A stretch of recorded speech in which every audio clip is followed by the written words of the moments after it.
오늘 하나님 말씀은 이제 고린도전서 10장으로 들어가겠습니다. 고린도전서 10장 1절에서 13절 말씀까지 우리가 오늘 같이 일어서서 봉독을 하겠습니다. 한 절씩 교독을 하겠습니다. 그리고 13절은 다 같이 읽도록 하겠습니다. 한 절씩 교독합니다. 형제들아, 너희가 알지 못하기를 내가 원치 아니하노니 우리 조상들이 다 구름 안에 있고 바다 가운데로 지나며 모세에게 속하여 다 구름과 바다에서 세례를 받고 다 같은 신령한 식물을 먹으며 다 같은 신령한 음료를 마셨으니 이는 저희를 따르는 신령한 반석으로부터 마셨으며 그 반석은 곧 그리스도시다. 그러나 저희의 다수를 하나님이 기뻐하지 아니하신 거로 저희가 광야에서 멸망을 받았느니라. 그러니는 우리의 거울이 되어 우리로 하여금 저희가 악을 즐겨한 것 같이 즐겨하는 자가 되지 않게 하려 함이니 저희 중에 어떤 이들과 같이 너희는 우상 숭배하는 자가 되지 말라. 기록된 바 백성이 앉아서 먹고 마시며 일어나서 뛰노다 함과 같으니라. 저희 중에 어떤 이들이 간음하다가 하루에 23,000명이 죽었나니 우리는 저희와 같이 간음하지 말자. 저희 중에 어떤 이들이 주를 시험하다가 뱀에게 멸망하였나니 우리는 저희와 같이 시험하지 말자. 저희 중에 어떤 이들이 원망하다가 멸망시키는 자에게 멸망하였나니 너희는 저희와 같이 원망하지 말라. 저희에게 당한 이런 일이 거울이 되고 또한 말세를 만난 우리의 경계로 기록하였느니라. 그런즉 성절로 생각하는 자는 넘어질까 조심하라. 같이 하겠습니다. 사람이 감당할 시험 밖에는 너희에게 당한 것이 없나니 오직 하나님은 미쁘사 너희가 감당치 못할 시험 당함을 허락지 아니하시고 시험 당할 즈음에 또한 피할 길을 내사 너희로 능히 감당하게 하시느니라. 아멘. 8장과 9장에서 우리가 배웠던 게 뭐냐면 그리스도인들의 삶이라고 하는 것이 철저하게 자기를 훈련하고 자기를 절제로 하는 그런 일이 필요한 삶이라는 것을 우리가 8장과 9장에서 배웠습니다. 9장의 마지막 절에서 바울은 굉장히 놀라운 이야기를 합니다. 내가 내 몸을 쳐서 복종을 시킨다는 이야기를 합니다. 내가 내 몸을 쳐, 이 쳐란 말이 제가 지난번 설명드리기를 눈 아래를 갖다가 주먹으로 때려서 눈이 부어지도록 그렇게 자기를 쳤다는 거죠. 내가 내 몸을 쳐서 복종을 시킨다는 거죠. 뭐에? 하나님의 뜻에, 하나님의 말씀에, 선한 것에, 옳은 것에, 그리고 그리스도인다운 그리스도를 닮아가는 삶을 살아가도록 그 말씀에 자기의 몸의 복종이 되고 몸이 그대로 따라갈 수 있도록. 왜냐? 우리의 육신과 몸은 우리 고집대로 살기 때문에 내 몸이 편한 대로. 그러니까 우리는 예배 시간에도 졸기도 하고 또는 하나님을 섬기는 일, 내 몸이 다른 것을 또 좋아하기도 하고. 우리 몸이 그렇습니다. 우리가 먹고 싶은 것을 마음대로 먹습니다. 그러니까 내 몸을 쳐서 복종하게 한다는 것이죠. 왜 그랬을까요? 9장 27절에 보니까 내가 남에게 전파한 후에 내가 바울이 하나님의 복음과 말씀과 옳은 진리를 다른 사람들에게 막 얘기하고 전파한 다음에 자기 스스로가 도리어 버림을 당할까 두려워했다는 것이죠. 복음을 전하면서 자기는 무언가 된 것처럼 설교하고 백성들에게 하나님의 사람들에게 말씀을 가르치고 하지만 정작 자기의 몸이 그 말씀에 순종되지 않을 때 하나님으로부터 버림을 받을까 두려워했다는 것이죠. 9장 27절의 말씀이 그거잖아요. 그게 9장의 마지막 절 말씀. 바울은 그런 말씀을 하고 나서 이제 오늘 10장으로 말씀이 들어옵니다. 우리는 이 말씀을 가만히 생각하면서 그리스도인의 삶을 한마디로 정의를 한다면 뭘까? 그리스도인의 삶은 투쟁하는 삶이라. 투쟁의 삶이라는 거죠. 정말 이 말이 여러분들에게 받아들여지기 원합니다. 사실 우리는 세상의 일을 열심히 하고 세상에 살다 보면 몸이 너무 피곤하고 너무 지치고 그리고 몸이 너무 상하게 되어서 그 세상 일을 하는데도 너무 힘듭니다. 그래서 세상의 이치로 그렇게 힘드니까 휴가도 주고 또 아프게 해서 병원에 가서 쉬기도 하고 이렇게 합니다. 우리가 영적으로 너무 피곤한 적이 혹시 있습니까? 하나님의 말씀을 너무 읽고 사모해서 그만 눈이 침침해지고 피곤해졌어요. 하나님의 뜻대로 살려고 열심히 살다가 혹시 여러분 지쳐가지고 하나님 나 너무 지쳤어요. 저 데려가세요. 이런 적 있습니까? 육신적으로 우리가 그런 것을 당연히 생각하는데 영적으로는 그렇지 않다는 것이에요. 육신과 이 영은 하나님 앞에 하나로 다 되어서 나중에 똑같이 부활을 합니다. 그러니까 육신이 피곤해서 하는 것은 너무 당연해요. 나 어제 밤잠 한 잔도 못 잤으니까 나 자야 돼요 하는 것과. 근데 영적으로 저 어제 밤새 말씀을 읽고 그래서 눈이 침침해서 좀 쉬어야 돼요. 이런 거 그런 거 없잖아요. 바로 그리스도인의 삶은 투쟁이고 싸움이라는 것이에요. 왜 그래야 될까요? 왜 그리스도인들은 투쟁하는 삶을 살아야 할까요? 이유는 딱 하나입니다. 그 이유가 그리스도인이기 때문에 그렇습니다. 그리스도인이기 때문에 그렇다는 것이에요. 하나님의 뜻과 말씀에 순종을 해야 됩니다. 핍박과 고난이 오면 견뎌내고 이겨야 합니다. 그리고 끊임없이 자기 훈련을 해야 하고 자기 절제를 해야만 합니다. 그것을 감당해야 합니다. 그리고 죄와 악이 있을 때 그것을 멀리하고 피해야 합니다. 사실 이런 모든 삶을 살아가는 것은 투쟁이에요. 그리스도인들은 그런 삶을 살아야 되니까 투쟁을 할 수밖에 없어요. 예수를 믿어서 나 구원받았다. 내가 예수를 믿고 드디어 성도가 되었다. 이것이 끝이 아닙니다. 절대 그것이 끝이 아니에요. 예수를 믿고 구원을 받는 것은 끝이 아니라 그때부터 시작의 삶이 되는 것입니다. 그리스도를 닮아가는 삶을 살아야 되고 그리스도 안에서 그리스도의 말씀에 따라서 점점점 성장해야 되고 어느 정도 성장이 된다면 그것이 내 집이 되어서 점점점 성숙되어가는 그런 그리스도인이 되어야 한다는 것이에요. 그러니까 그리스도인이 되었다는 것은 시작이 아닙니다. 그런데 우리는 그것을 시작으로 생각합니다. 나 예수 믿고 구원받았어요. 그것이 아니라는 것이죠. 고린도 교회에 바로 이런 현상이 있었다는 것이 고린도 교회 안에 여러분 고린도 교회는 이런 현상들이 있었어요. 자신이 믿음을 고백하고 교회에 출석을 하고 또 세례를 받았고 그래서 교회에서 이루어지는 성찬식을 참여했고 그렇기 때문에 자신은 나는 정말 참되고 올바른 그리스도인이다 이렇게 생각하는 사람들이 고린도 교회에 있었다는 것이에요.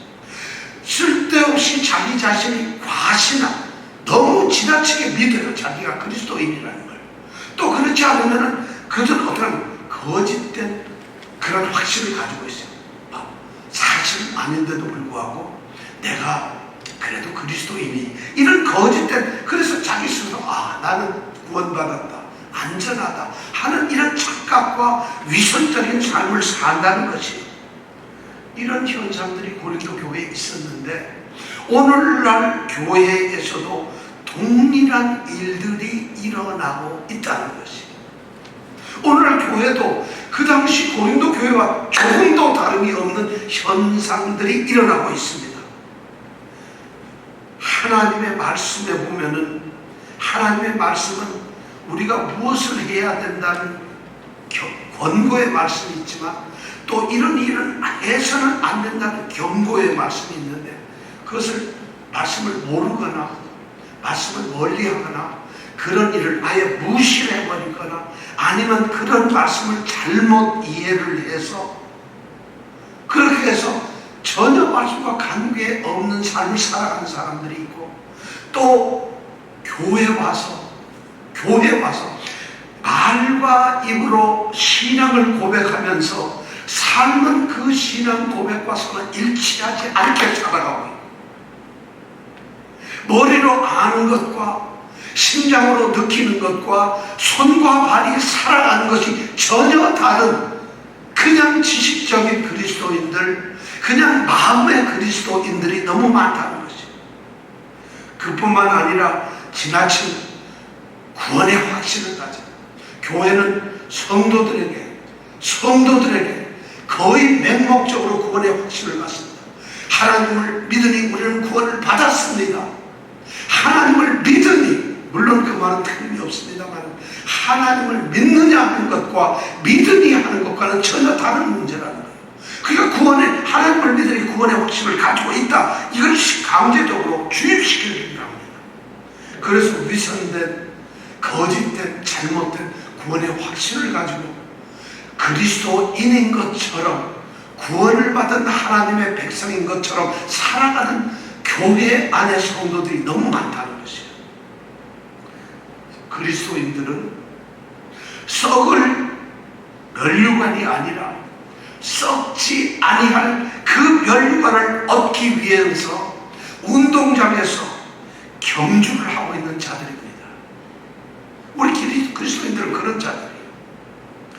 생명의 면류관을 얻기 위해서 우리는 매일매일 달려가는 경주자들입니다. 여러분, 생명의 면류관은 아무런 수고가 없이 그냥 손쉽게 저절로 우리가 얻을 수 있는 것도 우리에게 주어지는 것이 아니라는 것이에요. 경주에서 이기려고 한다면 고린도에 살고 있는 수많은 경주자들처럼 그들은 정말 열심히 최선을 다해서 힘을 다해서 달려야 합니다. 목표를 향해서 달려가야 합니다. 그러한 노력이 없다면 그 경주는 실패하고 맙니다. 그리스도인들도 그리스도 안에서 바로 그러한 노력을 해야 되는 것입니다. 8장 9절의 말씀의 결론은 바로 9장 27절에 나와 있는 말씀, 9장 24절에서 27절에 나와 있는 말씀이에요. 바로 우리는 경주자처럼 향방 없이 달려서도 안 되고 허공을 치는 것처럼 헛되이 그렇게 신앙생활을 해서는 안 된다는 것입니다. 그런 철저한 자기 훈련, 자기 정체의 의식을 가지고서 신앙생활을 해야 된다는 것을 우리가 말하고 있습니다. 그런데 바로 오늘 10장에서는 그 이야기를 갖다가, 그 내용을 갖다가 아주 분명하게 강조를 하고 있습니다. 이 10장이 그런 말씀을 우리에게 던져주고 있습니다. 이제 바울 사도는 오늘 10장 1절에서부터 13절까지의 말씀 가운데서 우리가 왜 그렇게 살아야 되는 건가, 그것을 왜 내가 강조하고 있는가를 갖다가 아주 중요한 예를 들어서 설명을 하고 있습니다. 바로 그 예가 뭐냐면 이스라엘 민족, 이스라엘 백성입니다. 이스라엘 백성들이 바로 그렇게 살았다는 것이에요. 그래서 이스라엘 백성들을 예로 들면서 오늘 고린도에서 바울의 편지를 받아보는 사람들을 향해서, 또 그리고 오늘 살아가고 있는, 말세에 살아가고 있는 우리를 향해서 바울 사도는 경고의 말씀을 우리에게 던져주고 있습니다. 우리가 읽은 오늘 10장 1절부터 13절의 말씀은 세 개로 나눠볼 수 있어요. 1절부터 4절까지는 정말 고린도, 이스라엘 백성들은 복을 받은 민족이다, 그런 말을 기록하고 있습니다. 고린도 성도들도 동일하게 복을 받았다는 것이죠. 그런 복을. 그 다음에 5절부터 넘어가서 10절까지는 그렇게 복을 받은 사람들, 그런데 그들이 죄를 범하게 되고 철저하게 그의 결과에 의해서 그들은 멸망되었다는 것을 기록하고 있어요. 그렇게 복을 받은 이스라엘 백성들이 죄를 범하고 멸망을 했다는 것이죠. 똑같이 고린도의 성도들이 그만한 은혜를 받고 오늘날 성도들이 똑같은 은혜를 받고 죄를 범하고 지금 멸망을 당했다는 이야기를 10절까지 하고 있어요. 그리고 11절부터 13절까지에는 그렇다면 이런 성경의 말씀 기록을 보고 있는 우리는 어떻게 살아야 하는가, 우리에게 무엇을 말하고 있는가를 우리에게 11절부터 13절까지가 말씀을 해주고 있습니다. 자, 이 말씀을 한번 생각해 볼까요? 이스라엘 백성들은 정말 하나님께로부터 많은 복을 충만하게 넘치도록 반복해서 끊임없이 받았습니다. 1절부터 4절 그렇게 얘기합니다. 출애굽 사건을 통해서 이스라엘 백성들은 출애굽 이전에는 하나님의 백성이 아니었습니다. 단지 아브라함의 후손이었고 하나님께서 아브라함을 한 사람을 선택을 했을 뿐이에요. 그런데 하나님께서는 한 사람 아브라함을 선택하셨는데 그 아브라함의 후손인 이스라엘 백성들을 자신의 백성, 자신의 나라로 인정을 하셨다는 것이에요. 아브라함 그 한 사람과의 약속 때문에 아브라함의 수많은 백성들을 자신의 백성으로 받아들이셨다는 것이에요. 10장 1절부터 4절 그 말씀을 우리가 들려주고 있어요. 출애굽 사건을 통해서 하나님께서는 아브라함과의 언약을 성취하셨어요. 창세기에 보면 하나님께서는 아브라함에게 내 후손이 이방에게 붙잡혀서 430년을 종살이를 할 것이라는 말씀을 하셨어요. 그런데 430년이 지난 후에 내가 그들을 이끌어내어 약속의 땅으로 그들을 이끌어내시겠다는 약속을 하셨어요. 그것이 바로 출애굽의 사건인데 적어도 출애굽 사건이 일어나기 600년 전에 이미 아브라함과 그런 약속을 하셨다는 것이에요. 그리고 600년이 지나서 430년이 지났을 때 드디어 이스라엘 백성들을 구원하시기 시작했습니다. 그래서 그들을 애굽에서 그리고 나올 때에 하나님은 자신의 쇠키나 영광을 가지고서 그들을 인도했습니다. 그리고 홍해를 기적같이 건넜고 그리고 하늘에서 만나가 쏟아지고 반석에서 물이 쏟아져서 그들은 물을 마시면서 하나님의 백성으로서 특별한 은혜와 축복을 받았습니다. 그들은 하나님의 보호를 받았고 하나님의 인도하심을 받았고 하나님께서 생명을 풍성하게 해주셨고 더 중요한 그들의 죄를 사해 주셨다는 것이에요. 1절은 이렇게 얘기하고 있습니다. 형제들아 너희가 알지 못하기를 내가 원치 아니하노니 우리 조상들이 다 구름 아래 있고 바다 가운데로 지났다. 이 말을 하고 있어요. 오늘 1절 말씀이 이것이에요. 자, 이 말씀을 가만히 보면 우리가 이렇게 해석할 수 있겠어요. 자, 그들이 구름 아래 있었다는 거죠. 구름 아래 있었다는 게 뭘까요? 아, 오늘 해가 안 뜨고 구름이 떴기 때문에 구름 밑에서 그늘진 데서 있었다 이런 의미일까요? 그런 의미가 아니에요. 성경은 자, 그들이 구름 아래 있었다는 이 말은 뭐냐면 그들이 선택된 백성이라는 증거라는 그것이 증표라는 거죠. 우리는 이 사실을 출애굽기 13장에서 볼 수가 있습니다. 출애굽기 13장 21절에서 22절에 보면 이렇게 기록을 하고 있습니다. 여호와께서 그들 앞에 행하사 그들이란 이스라엘 백성을 말합니다. 여호와께서 그들 앞에서 행하사 가신다는 것이죠. 낮에는 구름 기둥으로 그들의 길을 인도하시고 밤에는 불기둥으로 그들에게 비추사 주야로 진행하게 이스라엘 백성들이 나아가게 하셨다는 것이에요. 낮에는 구름 기둥, 밤에는 불기둥이 백성 앞에서 떠나지 아니하였다. 출애굽기 13장 21절, 22절은 이렇게 기록을 하고 있어요. 구름은 바로 여기서 뭐냐면 그냥 구름이 아니에요. 여기에서 성경이 말하는 구름은 지금 출애굽기 13장에서 말하는 구름과 10장 1절에서 말하는 구름은 바로 하나님 자신의 임재하십니다. 그리고 하나님께서 은총을 베푸신다는 상징입니다. 이게. 그렇지, 구름 안에서. 자, 그래서 초자연적인 인도를 보여주는 증거로서 이 구름은 밤이나 낮이나 그들 눈앞에 있었습니다. 이스라엘 백성들이 그런 축복을 받았다는 것이. 또 두 번째 보니까 그들이 바다 가운데로 지났다고 되어 있어요. 그들은 홍해를 건넜습니다. 바로 홍해가 바다입니다. 홍해를 건넜는데 하나님께서는 바다로 건너는 이 홍해를 건너는 이스라엘 백성들에게 확실한 구원의 확신과 구원을 주셨다는 것이에요. 자, 홍해는 뭘까요? 홍해가 뭘까요? 바다가 뭘까요? 여러분, 이스라엘 다시 출애굽기로 넘어갑니다. 13장 14장에 보면 이스라엘 백성들이 애굽에서 나와서 이제 홍해 앞에 도달했어요. 그런데 애굽의 600명 이상의 병기들이 지금 공격하고 있어요. 전차들이 공격을 하고 있어요. 앞에는 홍해가 갈려있는데 그 홍해를 건널 수가 없어요. 근데 뒤에 애국 군대는 쫓아오고 있어요. 이 홍해라고 하는 것, 이 바다는 바로 죽음의 장소였어요. 아니 더 정확하게 말하면 죽음과 삶이 구별되는 곳이었어요. 모세의 인도로, 모세의 간구로 하나님께서는 그 홍해를 가르셨어요. 그 홍해를 가를 때 하늘에는 구름이 떠 있었고 양벽에는 바닷물이 흘러내리고 있었어요. 그 가운데로, 그 조금 전까지 죽음의 자리였던 그 바다 가운데로 이스라엘 백성들은 지나갔습니다. 그리고 다가오던 애굽의 이 군대들은 그 바닷물이 합쳐지면서 그들은 전부 물속에서 죽고 말았습니다.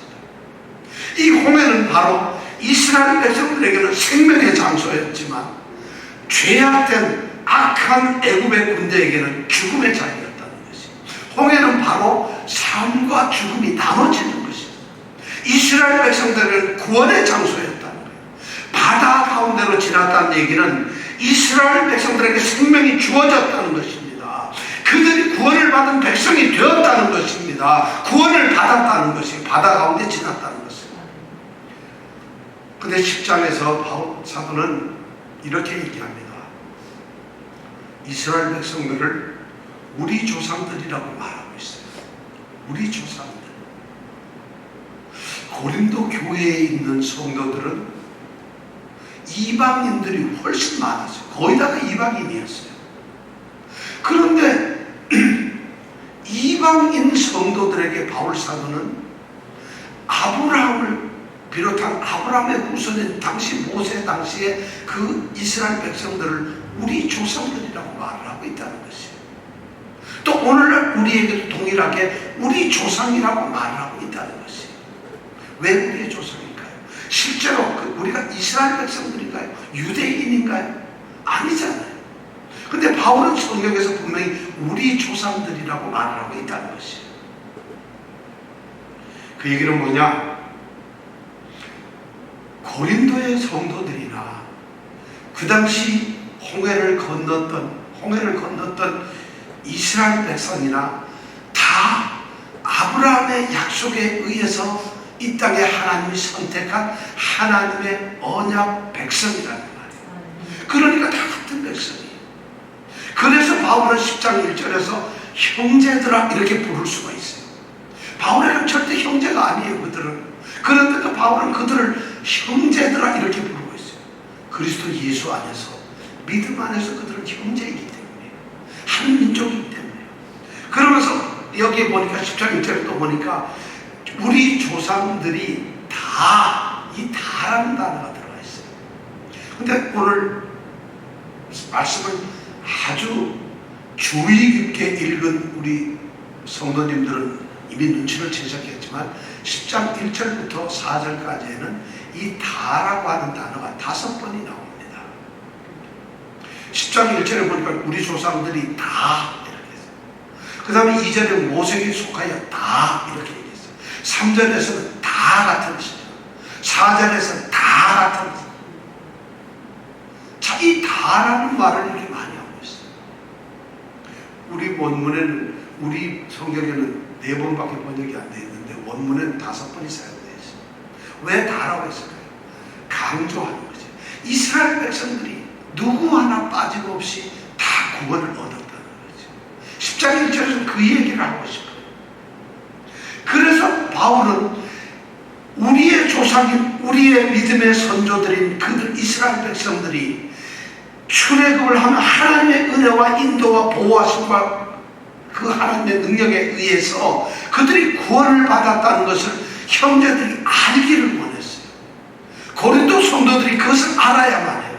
우리의 믿음의 조상들은 하나님께서 능력을 발휘하셔서 능력의 손으로 그들을 구원하셨다. 우리를 바로 그렇게 하나님은 구원하셨다. 이 사실을 그 민족을 바라보면서 깨닫기를 원했다. 알기를 원했다. 그들이 성경을 몰라서가 아니라 그 참된 의미를 알기를 원했다는 것이에요. 그래서 그들은 구원을 받았어요. 근데 더 놀라운 일은 10장 2절에 보면 이렇게 돼 있어요. 모세에게 속하여 다 구름과 바다에서 세례를 받았다고 이야기를 하고 있어요. 세례를 받았어요. 어디서 받았다고요? 구름과 바다에 누구에 의해서? 모세에게 의해서. 자, 이건 여기서 세례를 받았다는 것은 정말 이스라엘 백성들이 구름과 바다에서 모세로부터 세례를 받았다는, 그 종교 의식을 받았다는 그런 이야기가 아니라 이건 비유입니다. 영적인 비유지요. 자, 이스라엘 백성들은 구름 기둥을 통해서 인도함을 받았고 홍해 바다를 건너는 그런 기적을 체험했습니다. 정말 하나님의 사랑과 초자연적인 능력을 극적으로 경험을 하였습니다.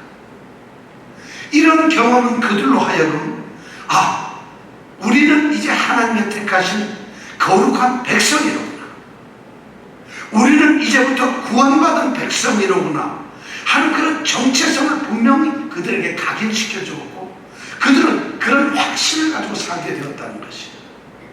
그래서 바울 사도는 이렇게 얘기합니다. 이스라엘 백성은 모세에 의해서, 모세와 함께 모세의 기도로 그들은 하나님의 축복과 은혜를 받고 구원을 얻게 된 백성이라는 것을 이제 세례를 받았다, 이렇게 표현을 하고 있다는 것이에요. 자, 이스라엘 백성들이 구름, 바다, 이 하나님의 임재 속에서 세례를 받았다면 고린도 교회 성도들은 그리스도 예수와 합하여 세례를 받은 자들입니다. 바울은 이 세례에 대해서 고린도 교회 성도들에게 이미 말한 적이 있어. 너희 중에 내 이름으로 세례를 받은 사람이 없다는 것이에요. 왜냐? 내가 세례를 준 게 아니라 그리스도의 이름으로 너희가 세례를 받았다는 것을 강조합니다. 고린도 교회 성도들은 이스라엘 백성들이 구름과 바다에서 세례를 받은 것처럼 그리스도 예수 안에서 예수의 이름으로 예수와 합하여 세례를 받은 존재라는 것을 지금 이스라엘 백성과 고린도 성도들을 대조시켜가면서 바울은 말하고 있습니다. 그들과 고린도 교회 성도들과 이스라엘 백성들은 동등하게 하나님 안에서 세례를 받은 존재들이었습니다. 구원을 받은 구원의 증표를 가진 자들이었다는 말이죠. 자, 그리고 그 다음 사건이 이제 일어납니다. 3절 4절 말씀이 이제 우리에게 또 중요한 이야기를 해줍니다. 3절 4절 우리가 다 같이 한 목소리로 한번 읽어보겠습니다. 시작. 다 같은 신령한 식물을 먹으며 다 같은 신령한 음료를 마셨으니 이는 저희를 따르는 신령한 반석으로부터 마셨음에 그 반석은 곧 그리스도시라. 자, 놀라운 얘기를 여기서 설명합니다. 그들이 다 신령한 음식을 먹었어요. 신령한 음식이 뭘까요? 하늘로부터 하나님이 공급해 주시는 만나를 먹었어요. 출애굽하면서 이스라엘 백성들은 만나를 먹어요. 만나는 그들이 길러가지고 물을 주고 자라게 하고 열매를 따서 먹은 것이 아니라 자고 아침에 일어나면 지면 위에 깔려있는 것이 바로 만나였어요. 하나님께서 공급을 하셨다. 여기서 신령하다는 말의 뜻을 우리가 잘 알아야 돼. 여기서 신령하다는 말은 스피리추얼하다, 영적이다, 이런 의미가 아닙니다. 영적인 게 아니라 스피리추얼이라고 번역을 하면 이건 큰 잘못. 그래서 여기서 신령이라고 하는 말은 우리 영어로 하면 슈퍼내추럴이라고 해야 되나요? 특별한 것이에요. 자연적이지 않은 특별한 그런 식물을 먹었다는 거죠. 왜냐하면 그들은 만나를 먹었어요. 직접 육신의 양식으로 먹었으니까 이건 영적인 양식이 아니거든요. 그러나 이 영적인 육신의 이 양식인 만나는 그들이 기른 것이 아니라 하나님이 공급한 특별한 것이었다는 거예요. 그래서 이걸 갖다 신령한 음식이라고 하죠. 그들은 하나님이 공급하시는 만나를 먹었습니다. 그리고 그 다음에 4절에 보니까 다 같은 신령한 음료를 마셨다는 거죠. 신령한 음료는 뭘까요? 반석에서 솟아나는 물을 마셨다는 거예요. 광야는 물이 없어요. 그들이 40년을 헤맸던 광야는 물이 있지 않은 곳인데 바로 반석에서 나오는 하나님께서 기적적으로 주셨던 반석의 물을 그들이 먹었다는 것이에요. 바로 그들은 이 광야길에서 하나님의 특별한 공급에 의해서, 이 특별한 공급에 의해서 생명을 유지할 수 있었고, 그들이 하나님이 명했던 그 가나안 땅을 갈 수가 있었습니다. 정말 그렇습니다.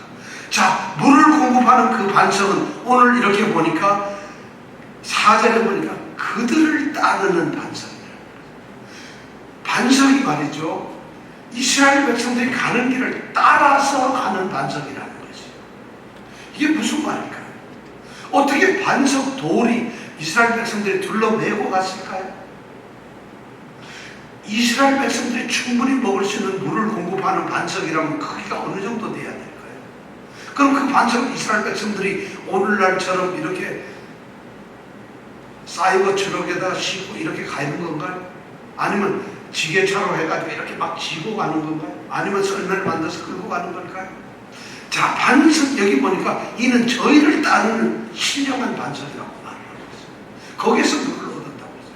그러다 이걸 해석을 하려다 보니까 이 유대 랍비들은, 미드라시에는 이렇게 얘기를 하고 있어요.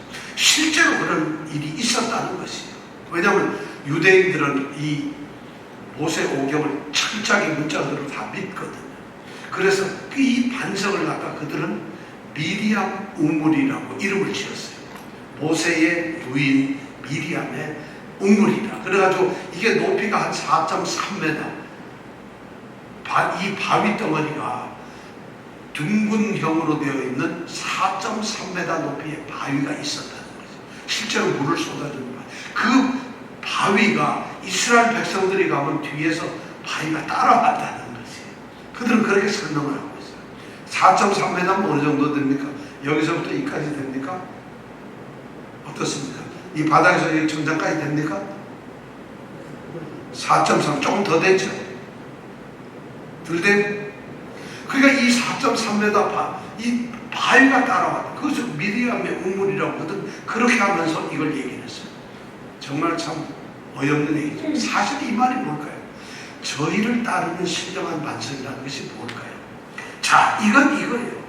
실제로 이스라엘 백성들에게 같이 동행을 하시고 그들을 양육하시고 그들에게 끊임없이 공급을 하셨다는 이런 의미를 그들에게 따랐다고 표현을 하는 거예요.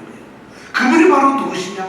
그리스도라는 거예요. 예수라는 거예요. 그리스도께서 그리스도가 어떻게 그때 그럼 살았어요? 그리스도는 2000년 전에 베들레헴에서 태어나신 게 아닌가요? 그럼 모세 시대는 장만지 그때보다 1400년 전인데 그때 예수님이 이스라엘 백성들하고 같이 그런 반석이어서 이랬을까요? 또 이렇게 얘기하는 분들이 있어요. 여기에서 굉장히 놀라운 얘기를 하고 있어요. 그 반석이 바로 그리스도라고 얘기를 하고 있어요. 자, 그들을 따랐다는 것은 그들을 따르는 것처럼 끊임없이 그들의 평생, 그들이 애굽을 출발한 그 시작한 날부터 애굽에서 나와서 가나안 땅에 들어가기 마지막 그 순간까지 그 광야에 살면서 반석의 물은 공급이 되었다고 민수기에서 그렇게 기록을 하고 있어요. 그들은 물을 먹었어요. 근데 그 물을 공급해 주는 것이 바로 그리스도였다는 것이죠. 왜 그리스도라고 했을까요? 바울이 그리스도를 갖다가 반석이라고 이렇게 신령한 반석이라고 말하는 이유가 있습니다. 자, 구약에서는 하나님을 반석이라고 해요. 오늘 우리가 하나님은 나의 반석이시오 하고 우리가 아까 성경을 읽었잖아요. 성경에 보면 하나님을 반석으로 표현하는 게 너무 많아요. 바로 하나님이 반석이시라면 삼위 하나님, 하나님과 동등된 하나님, 그리스도 하나님은, 예수 하나님, 성자 하나님은 바로 똑같이 반석이라는 것이에요. 그래서 여기에서 바울 사도는 성부 하나님, 성자 하나님, 성령 하나님, 이 세 하나님은 동일한 하나님이시기 때문에 구약에서 말하는 여호와 하나님이 곧 예수 그리스도라는 것을 이렇게 우리에게 알려주고 있다는 거죠. 그러니까 예수 그리스도가 이미 그때부터 있어요. 실제로 예수 그리스도로 보여지는 수많은 그런 표현들이 있어요. 특히 대표적인 게 아브라함이 모리아 산에서 이삭을 제물로 드릴 때 예비된 양이 있었잖아요. 그걸 그리스도께서 하셨다고 많은 사람들은 해석합니다. 그 말이 사실은 맞는 거예요. 자, 그리스도라고 여기서 말한 그 반석을 그리스도라고 한 것은 그 당시 실제로 그 반석에서 문을 나게 하신 그 하나님이 바로 성부 하나님이며 또한 성자 하나님이라는 것을 우리에게 이야기를 해주고 있다는 거예요. 그리스도께서 그렇게 하셨다는 것이죠. 그래서 이스라엘 백성들은 신령한 식물과 신령한 음료를 마실 수 있었다는 것이에요. 이 말이 뭘까요? 그들은 신령한 정말 특별한 공부를 받았다는 것이죠. 그럼 고린도 교회는 어땠을까요? 고린도 교회도 동일하게 신령한 이 식물과 신령한 음료를 마셨어요. 우리는 그것을 성찬식으로 합니다. 고린도 성도들이 마시는 것은 이들은 매일 저녁마다 주일마다 공동 식사를 합니다. 우리가 말하는 성찬식을 합니다. 그들은 거기에서 그리스도의 몸된 떡을 먹습니다. 그리고 그리스도의 피를 마시고 포도주를 마십니다. 오늘날 성도도 동일하게 이스라엘 백성들이 신령한 식물과 신령한 음료를 마셨듯이 우리도 또한 영적으로 그리스도의 몸과 그리스도의 피를 먹고 마십니다. 바로 이 성찬식을 여기서 얘기합니다. 고린도의 성도들은 이스라엘 백성들이 하나님의 보호하심 아래서 바다와 구름 가운데서 세례를 받은 것처럼 그들은 그리스도 안에서 세례를 받았고, 신령한 식물과 음료를 마신 것처럼 그들은 성찬식을 통해서 그리스도의 살과 피를 먹고 마시는 경험을 똑같이 했다는 거죠. 충분하게 영적으로 하나님의 은혜를 받고 하나님의 인도하시면서 살아가고 있다는 것을 바울 사도는 10장 1절부터 4절에서 고린도 성도들아, 이스라엘 백성을 보라, 우리 조상을 보라, 이들이 이렇게 살았다는 것을 이야기하고 있어요.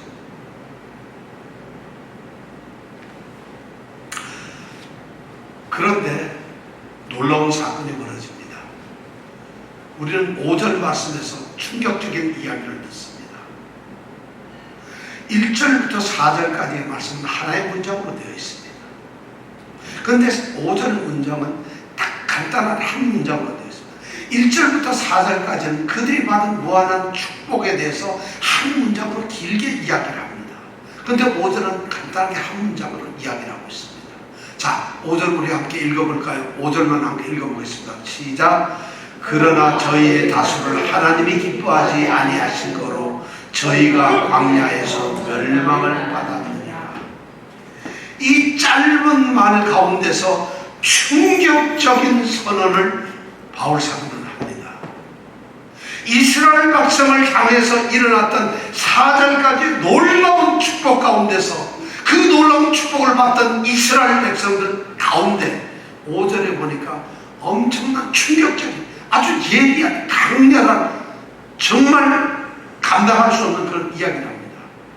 저희가 그 축복을 받았던 이스라엘 백성들이 저희가 광야에서 멸망을 받았다는 것이죠.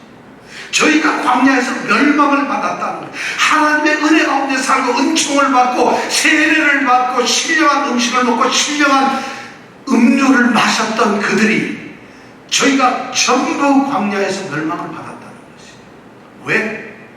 저희의 다수를, 저희의 많은 사람들을 하나님이 기뻐하지 않으셨다. 하나님이 기뻐하지 않으셨다. 하나님 복을 주고 하나님께서 그들의 은혜를 베풀었던 그 백성들을 하나님이 기뻐하지를 않으셨다는 것이에요. 여기서부터 바울이 하고 싶은 그리고 해야만 한 하나님의 말씀을 우리에게 들려주고 있습니다. 시간이 너무 지났어요. 오늘 여기서 끝내겠습니다. 이제 다음 주에 우리는 왜 그들이 하나님의 기뻐하신 바가 되지 못했을까요? 왜 그들이 광야에서 전부 멸망을 받았을까요? 왜 고린도 성도들에게 바울은 너희들이 고린도 교회 안에 있고 복을 받고 세례를 받고 성찬식을 받고 너희들이 모든 축복을 받은 정말 축복의 주인공들이 성도들이지만 너희가 이 땅에서 다 멸망을 받을 것이라는 이런 말씀을 해야 될까요? 왜 그 얘기를 해야 될까요? 우리가 다음 주에 이 말씀을 함께 생각하겠습니다. 우리 성도들은 복을 받은 성도들입니다. 이 복을 잘 유지하는 귀한 성도들이 되기를 원합니다. 자, 함께 기도하겠습니다.